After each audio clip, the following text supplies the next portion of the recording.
ध्यान दीजिए, पिछले क्लास में हम लोगों ने सिंपल माइक्रोस्कोप के बारे में देखा। हमने देखा कि सिंपल माइक्रोस्कोप महज एक कन्वेक्स लेंस है, सिर्फ एक कन्वेक्स लेंस है, एक मैग्नीफाइंग ग्लास है। और कैसा मैग्नीफाइंग ग्लास, यानी किस तरह का कन्वेक्स लेंस, तो जिसका फोकल लेंथ स्मॉल होना चाहिए, छोटा होना चाहिए। हमने इसके मदद से दो केसेस में मैग्नीफाइंग पावर देखा। एक तो जब फाइनल इमेज स्पष्ट दृष्टि की न्यूनतम दूरी यानी least distance of distinct vision पर बन रहा था, डी दूरी पर बन रहा था, तब हमने देखा था मैग्नीफाइंग पावर m = 1 + dy/f। और दूसरा केस हमने देखा था जब फाइनल इमेज इन्फिनिटी पर बन रहा था, उस केस को हमने नॉर्मल विजन का केस कहा था और उस केस में dy/f था। हमने दोनों केसेस में देखा था कि फोकल लेंथ कम होने पर मैग्नीफाइंग पावर बढ़ता है। साथ ही साथ ये भी देखा था कि एक निश्चित सीमा से कम मैग्नीफाइंग पावर कर देने पर एक निश्चित सीमा से कम फोकल लेंथ कर देने पर लेंस का थिकनेस बढ़ जाता है, जिसके वजह से क्रोमेटिक एवरिएशंस यानी रंगों का दोष शुरू हो जाता है। यानी एक ही ऑब्जेक्ट का डिफरेंट कलर का इमेज बनने लगता है। अर्थात हम एक सीमा से ज़्यादा मैग्नीफाइंग पावर सिंपल माइक्रोस्कोप का नहीं बढ़ा सकते हैं। लेकिन हमें अति सूक्ष्म वस्तु जैसे ब्लड सेल्स को देखना है, तो इस सब में सिंपल माइक्रोस्कोप काम नहीं आएगा। तो हमें इससे अधिक शक्तिशाली किसी ऑप्टिकल इंस्ट्रूमेंट की आवश्यकता होगी। तो यहीं पर नया जो ऑप्टिकल इंस्ट्रूमेंट आता है सूक्ष्म वस्तुओं को देखने के लिए, जिसे हम कंपाउंड माइक्रोस्कोप कहते हैं। तो अभी हम कंपाउंड माइक्रोस्कोप शुरू करने वाले हैं। आइए शुरू करते हैं।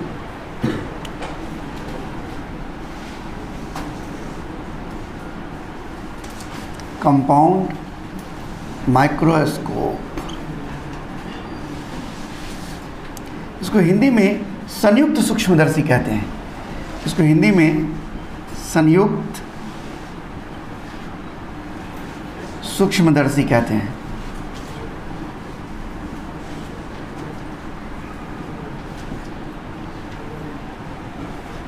कंपाउंड माइक्रोस्कोप में दो कॉन्वेक्स लेंस का इस्तेमाल किया जाता है।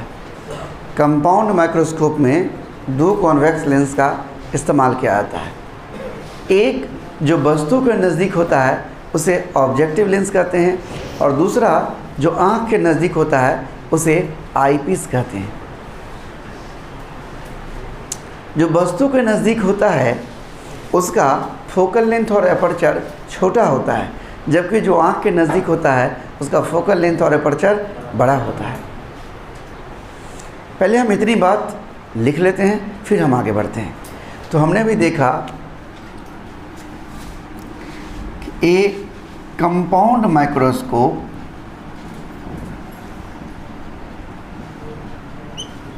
Consist of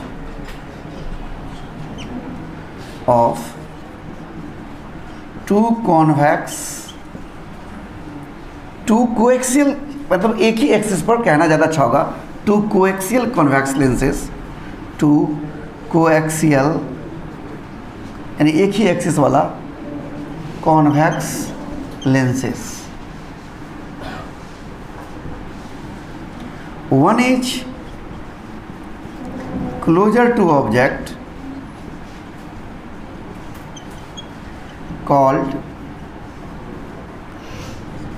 objective lens, while other is closer to eye called eyepiece। यहाँ पर ध्यान देने की बात है कि जो वस्तु के नज़दीक यानी ऑब्जेक्ट के नज़दीक जो कॉन्वेक्स लेंस होता है उसका फोकल लेंथ और एपर्चर आईपीस के फोकल लेंथ और एपर्चर से छोटा होता है। ये एक ऑब्जेक्टिव क्वेश्चन है। द फोकल लेंथ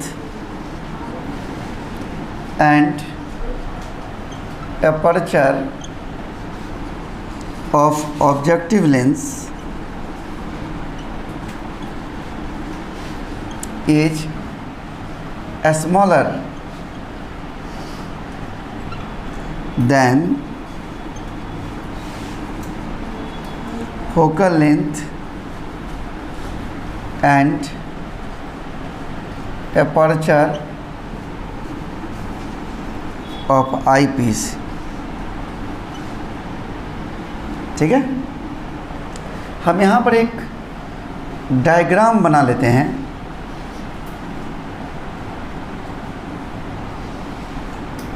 ओके,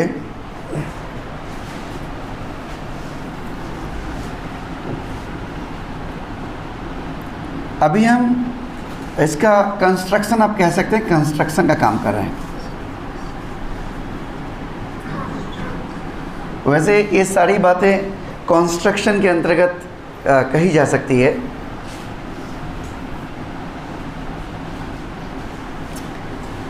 ये एक कॉन्वेक्स लेंस है। मुझे अच्छा लगेगा मैं इस तरफ ऑब्जेक्टिव लेंस को बनाऊं, मुझे बनाने में थोड़ा सहज होगा। और मैं आप लोगों को भी सलाह दूंगा कि जैसे जैसे मैं फिगर बनाता हूँ उसी चीज़ को फॉलो करना है। फिगर बनाना भी एक कला है और एग्जामिनेशन में 2 मार्क्स सिर्फ फिगर पर मिलता है। अगर आपने फिगर सही से बना दिया तो 2 मार्क्स तो आपको पक्का हो गया। लेकिन ज़्यादातर लोग फिगर बनाने में गलती कर लेते हैं, जैसे तैसे मिला देते हैं। उसको ज़रा बारीकी से देखिए। ये हमारा ऑब्जेक्टिव लेंस है, इसका कुछ फोकस होगा FO। इसके अंदर में एक ऑब्जेक्ट छोटा रखते हैं, ऑब्जेक्टिव के फोकस के अंदर में रखते हैं। सॉरी, क्षमा चाहते हैं, मुझे बोलने में गलत हो गया। इसके फोकस के बाहर रखते हैं।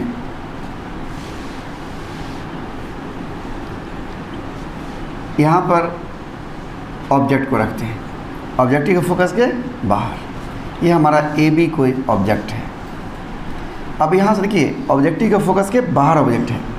अब एक रे ऐसे पैरेलल जाएगा प्रिंसिपल एक्सिस के, सीधा खींचिए।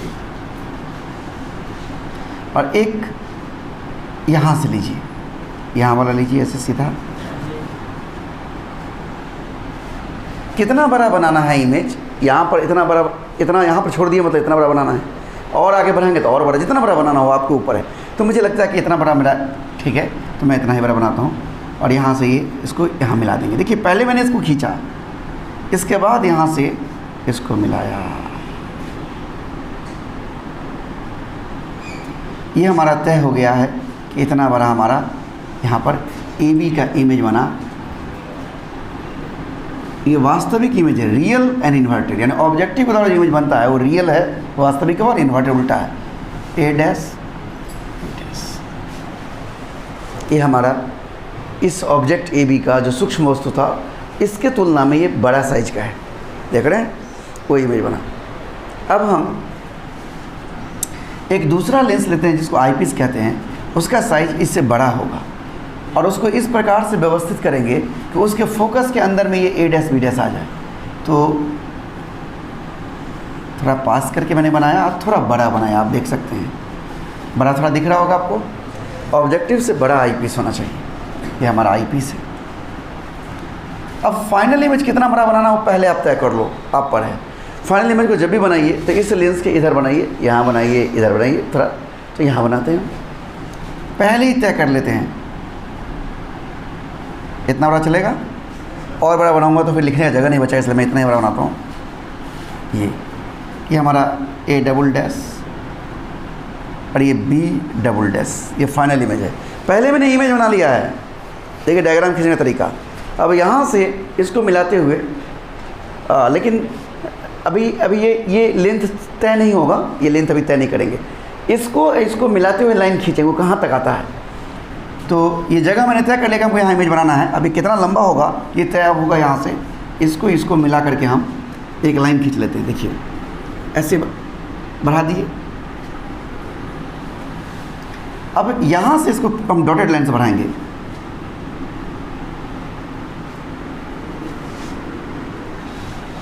थोड़ा सा टेढ़ा हो गया है। अब वो स्केल से खींचेगा तो सीधा बनेगा, हाथ तो टेढ़ा हो ही जाता है, हाथ से मैं कितना सीधा करूँगा एग्जैक्ट नहीं हो पाएगा। अब देखिए यहाँ हुआ, इसको भी थोड़ा बढ़ा लीजिए, यानी इतना बड़ा आपका ये इमेज बनेगा, A double dash B double dash. अब इसको सीधा यहाँ ले जाइए और यहाँ से फिर इसको मिला लीजिए डॉटेड लाइन से।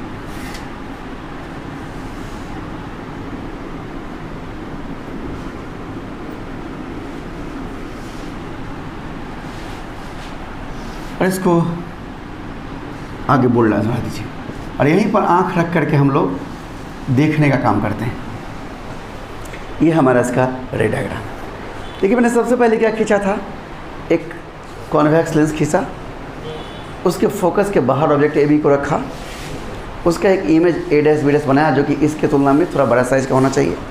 तो इसके लिए हमने सबसे पहले इस लाइन को खींच लिया और देखा कि जब ये बड़ा लगने लगा, इससे ज़्यादा बड़ा है, जितना बड़ा बनाना हो, उसके बाद हमने इसको जो पैरेलल लाया उसको यहाँ से मिला दिया, A डैश B डैश हो गया। फाइनली यहाँ बनाना है एक लाइन खींचा कि भाई इस लाइन में बनाना है, कि कितना लंबा बनेगा इसको तय करने के लिए हमने यहाँ से इसको मिला करके एक लाइन खींचा, जहाँ काटा उतना लंबा इमेज बनेगा।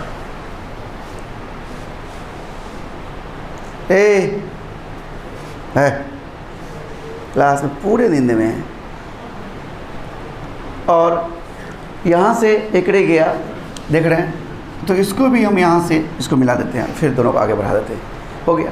अब ध्यान रखना है कि ये जो A डैश B डैश इसके फोकस के अंदर, यानी इसका फोकस जो मानेंगे हम वो इसके बाहर मानेंगे, देख रहे हैं। थोड़ा बड़ा होगा तब ना उसके अंदर में आएगा, इसका फोकल लेंथ बड़ा है, और इसका बाहर रहना है, थोड़ा छोटा होगा तो बाहर आएगा। बात पकड़ रहे हैं। अपर्चर छोटा मतलब साइज छोटा होना, साइज बड़ा होना। बात समझ में आया? तो ये जो बातें सब हम लिखे हैं, इस सब को आप कंस्ट्रक्शन के अंतर्गत लिख सकते हैं। नहीं आप जी हम कंस्ट्रक्शन यहाँ लिखे हैं, आप चाहे तो कंस्ट्रक्शन यहाँ लिख सकते थे, लेकिन मेरे पास थोड़ा सा जगह का कमी हो गया है थोड़ा सा, लेकिन मैं लिख दूँगा यहाँ कंस्ट्रक्शन, बनावट, यानी ये सब बनावट के अंतर्गत ही सब बातें हो रही है, ठीक है। अब ये काम कैसे करेगा, working.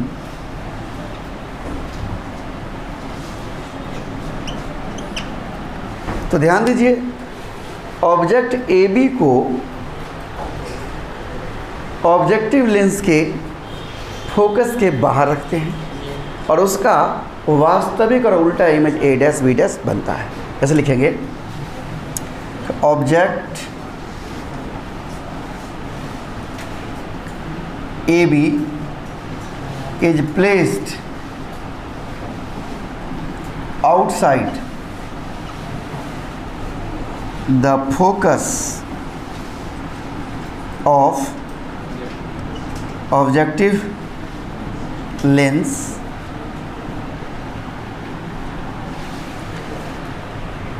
A dash B dash is the image of AB due to objective lens which is real and inverted. A dash B dash is the image of AB किसके चलते, ड्यू टू ऑब्जेक्टिव लेंस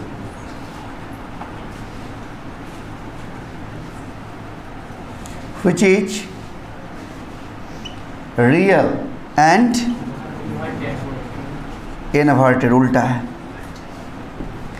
अभी A dash B dash eyepiece के लिए वस्तु का काम करता है। A dash B dash behaves like an object. Object किसे कहते हैं बताए होंगे कि जिससे इंसिडेंट रे आता होता है, इंसिडेंट रे इसी से नाम इस पर आ रहा है। तो A dash B dash behaves like an object, A dash B dash behaves like an object for eyepiece, for eyepiece. Eyepiece के लिए वस्तु का काम करता है, समझ रहे हैं। इससे आगे मैं लिखूंगा, मेरे पास जगह का अभाव हो रहा है, इसलिए हम चाहेंगे कि आप इतना नोट कर लीजिए, फिर हम बात करेंगे। हाँ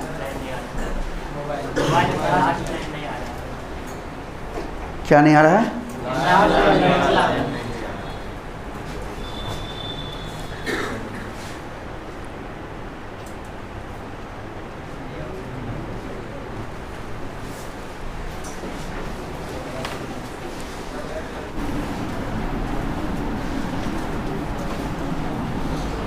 तो यहाँ पर देखिए, हमने अभी इसके वर्किंग में लिखा कि ऑब्जेक्ट ए बी को हमने प्लेस्ड कर दिए हैं outside the focus of objective lens, objective के फोकस से बाहर रख दिए हैं। A dash B dash is the image of A B, A dash B dash जो है वो ए बी का इमेज है ड्यू टू ऑब्जेक्टिव लेंस, इस ऑब्जेक्टिव लेंस की वजह से, which is real and inverted, जो कि वास्तविक है और उल्टा भी है। A dash B dash behaves like an object for eyepiece, A dash B dash A B के लिए वस्तु का काम करता है, A dash B dash eyepiece के लिए ऑब्जेक्ट का काम करता है। यहाँ तक मैंने लिखा है। अब आगे देखिए, अब हम आई पीस को एडजस्ट करते हैं। Now we adjust the eyepiece so that, ताकि so that it lies inside the focus of eyepiece, eyepiece के फोकस के अंदर भी से है। It lies inside the focus of eyepiece. देख रहे हैं आप, आई पीस के अंदर में ये ए डैश बी डैश आ गया है। The final image is A double dash B double dash which is formed, which is virtual and inverted, which is virtual and inverted, जो कि काल्पनिक है और उल्टा है। यही इसका कार्य विधि है। क्या क्या काम हुआ आपने इसमें देख लिया है, कहाँ किसको रखना है ये भी आपने देख लिया है। हम आईपीएस को यहाँ एडजस्ट किए हैं ताकि आईपीएस के फोकस के अंदर में ए डैश बी डैश आया। देखिए ना, मैंने क्या लिखा है, now we adjust the eyepiece, काहे, so that it lies inside the focus of eyepiece, ताकि A dash B dash eyepiece के फोकस के, A dash B dash eyepiece के फोकस के अंदर में आ जाए। द फाइनल इमेज, और जो अंतिम प्रतिबिंब बनता है वो क्या है, ए डैश बी डैश है, which is virtual and A double dash B double dash है, which is virtual and inverted. क्या फाइनल इमेज की तुलना किसके किसके रिस्पेक्ट में बातें हो रही है, ए बी की तुलना में। इस वस्तु का इमेज फाइनली कैसा है, उल्टा है, और कैसा है, काल्पनिक है। यही बात लिखा हुआ है। ओके, अब मैग्नीफाइंग पावर,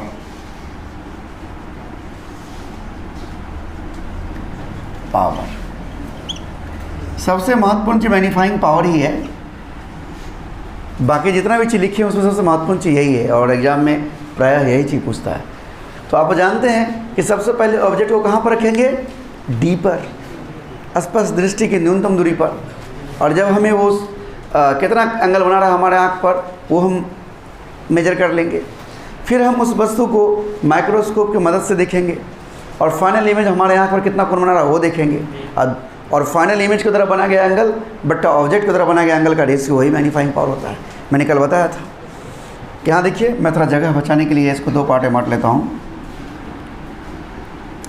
देखिए, सबसे पहले हम ऑब्जेक्ट को, ये हमारा ऑब्जेक्ट ए बी है, जिसे हम स्पष्ट दृष्टि की न्यूनतम दूरी डी पर रखते हैं, और यहाँ आँख है, और यहाँ से हम इसको देखने का प्रयास करते हैं। तो आँख पर जो बना गया कोण है वो मान लीजिए कि थीटा है। कल भी मैंने थीटा ही माना था। थीटा है angle subtended by object on I when placed at D. D मतलब स्पष्ट दृष्टि की न्यूनतम दूरी, इसीलिए थीटा बराबर हो जाएगा टेन थीटा के, होगा ए बी बट्टा डी। कोई दिक्कत? चलिए, अब यहाँ देख रहे हैं फाइनल इमेज जो हमारा A double dash B double dash है, जब हम माइक्रोस्कोप का इस्तेमाल किए हैं, इसके द्वारा बनाया कोण आँख पर, क्योंकि आँख इस लेंस के पास है, वो मान लीजिए अल्फ़ा है। तो यहाँ पर हम लिख देते हैं अल्फ़ा क्या है, अल्फ़ा है angle subtended bye final image, angle subtended bye final image on I when microscope, when micro जगह नहीं है, स्कोप इज यूज्ड। जब माइक्रोस्कोप इस्तेमाल करते हैं तब फाइनल इमेज अल्फ़ा कोण बनाता है, इसलिए अल्फ़ा बराबर क्या होगा 10 अल्फ़ा के, वो क्या होगा A double dash B double dash बटा A double dash E, A double dash E।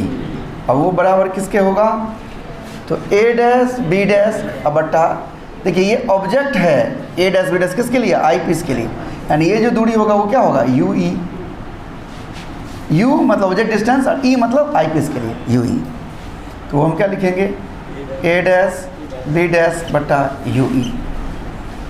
देख रहे हैं now magnifying power M equal to क्या होगा अल्फ़ा बटा थीटा, ये मैग्नीफाइंग पावर है M, या M इक्वल टू अल्फ़ा का मान हमारा है A dash B dash by U E, और थीटा का मान है ए बी बटा डी, यानी M इक्वल टू हो जाएगा A डैश B डैश बटा A B into D by U ई, ये होगा हमारा मैग्नीफाइंग पावर। अभी हम अब A डैश B डैश बटा ए बी क्या होगा इसके बारे में डिस्कशन करेंगे, लेकिन हमारे पास जगह नहीं है और हम फिगर को भी मिटाना भी नहीं चाह रहे हैं, इसीलिए हम चाहेंगे कि आप इसको नोट कर लीजिए।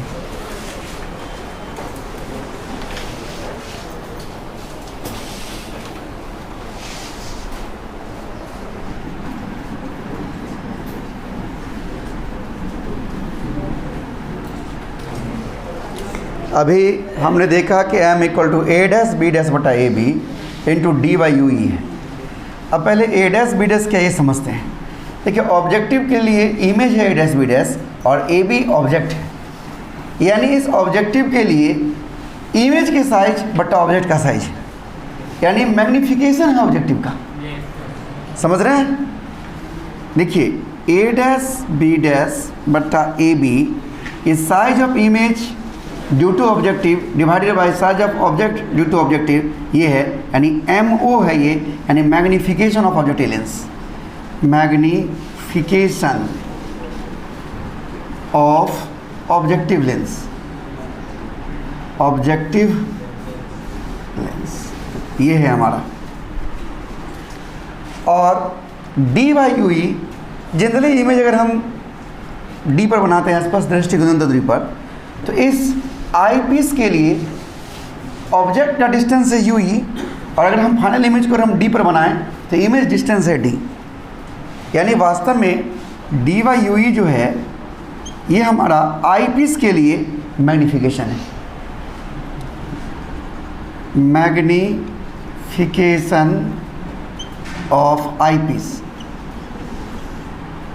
ये समझिए मैंने मैग्नीफिकेशन आई पीस के लिए क्यों कहा है, क्योंकि अगर फाइनल इमेज डी दूरी पर बने, यानी ये दूरी या इसकी दूरी A डैश B डैश की दूरी अगर यहाँ से D हो और ये ऑब्जेक्ट डिस्टेंस हो है, यानी इमेज डिस्टेंस बटा ऑब्जेक्ट डिस्टेंस आई पीस के लिए। इसीलिए हम यहाँ से कह सकते हैं कि ये जो M है हमारा वो वास्तव में M0 इंटू ME है, ये एक फार्मूला हो गया। अगर हमको M0 यानी ऑब्जेक्टिव का मैग्नीफिकेशन और आई पीस का मैग्नीफिकेशन दिया रहे, उससे भी हम मैग्नीफाइंग पावर निकाल सकते हैं। इसे अब मैं साफ़ कर लेता हूँ। अब देखिए यहाँ से थोड़ा सा मैं जगह को बचाने के लिए ऐसे दो पार्ट मार देता हूँ। नाउ अब मैंने कल भी कहा था और आज फिर से कह रहा हूँ कि इमेज दो केस में बन सकता है। पहला केस, फाइनल इमेज आप अगर डी पर बनाना चाहते हैं तब क्या होगा। Now case 1, when final image formed eight D. अच्छा एक चीज़ यहाँ थोड़ा सा लिख देना, मुझे अच्छा लगेगा। यहाँ देखिए एक चीज़ मैं यहाँ लिख देना चाहता हूँ, ये जो A डैश B डैश बटा ए बी था, इसे मैं M0 कहा, चूँकि ऑब्जेक्टिव के लिए इमेज का साइज बाय ऑब्जेक्ट का साइज है, और इसे तो मैं ये भी कर सकता हूँ इमेज डिस्टेंस ऑब्जेक्टिव के लिए, यानी वी नॉट अब बटा ऑब्जेक्ट डिस्टेंस यूनिट भी तो कह सकता हूँ, ध्यान रखिएगा। तो यहाँ मैंने ये जो लिखा है m बराबर M not into M E, अब इसको मैं थोड़ा सा एक्सपेंड कर लूँ पहले, तो कुछ ऐसा लिख सकता हूँ मैं m equal to V not by U not into D by U E. अब इस यू ई पर हम बात करने वाले हैं, तो दो केसेस में बात होगा, यानी ये जो ए डैश बी डैश का इस आई पी से क्या दूरी होगा, ये दो केस में हुआ करता है। पहला केस जो हम बात करने जा रहे हैं, case 1, when final image is formed at D, उस कंडीशन में क्या होगा, ऑब्जेक्ट डिस्टेंस u का मान माइनस यू ई, भी का मान माइनस डी। माइनस क्यों हो रहा है, समझ में आ रहा है? क्योंकि incident rays A dash B dash eyepiece के लिए बात कर रहे हैं हम, तो ये ऑब्जेक्ट का काम कर रहा है, तो इंसिडेंट रे के विपरीत दिशा में हम ऑब्जेक्ट को और इमेज को माप रहे हैं।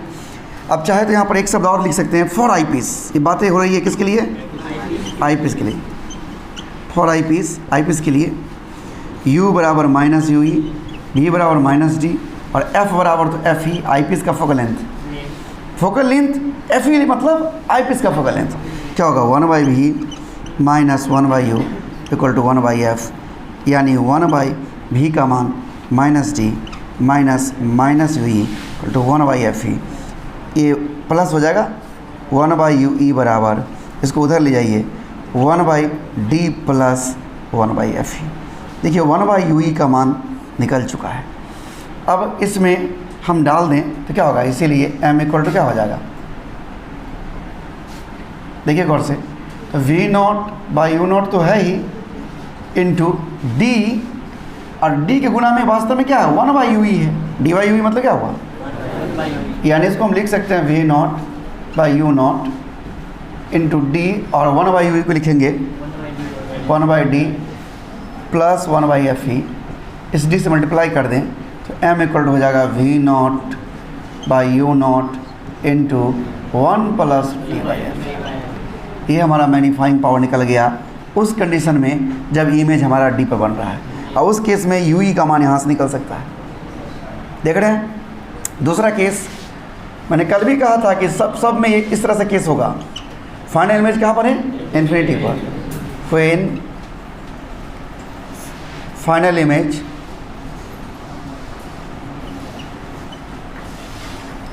Formed at infinity, that is, इसका क्या नाम है, normal vision, that is for normal vision.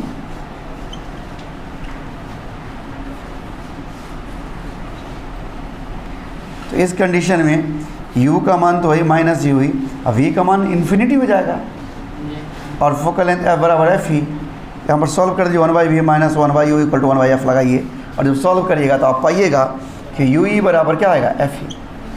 इसलिए m इक्वल टू क्या हो जाएगा, यहाँ डालिए इसमें V not by U not into D by F ही। ये हो गया, देख रहे हैं आप। तो मैग्नीफाइंग पावर भी दोनों केसेस में निकल चुका है। आप चाहो तो लेंथ निकाल सकते हो, लेंथ ऑफ माइक्रोस्कोप क्या होगा, तो माइक्रोस्कोप लेंथ वास्तव में इस ऑब्जेक्टिव से आई पीस तक, यानी यहाँ से यहाँ तक एक पाइप में बंद रहता है, तो लंबाई यहाँ से यहाँ तक होगा। तो ये लेंथ कितना होगा, तो इसके लिए ऑब्जेक्टिव के लिए जो इमेज डिस्टेंस है, यानी वी नॉट और यू ई, देखिए ना, यानी लेंथ ऑफ माइक्रोस्कोप की बात होगी तो क्या होगा, L बराबर वी नॉट और प्लस यू ई, ये होगा।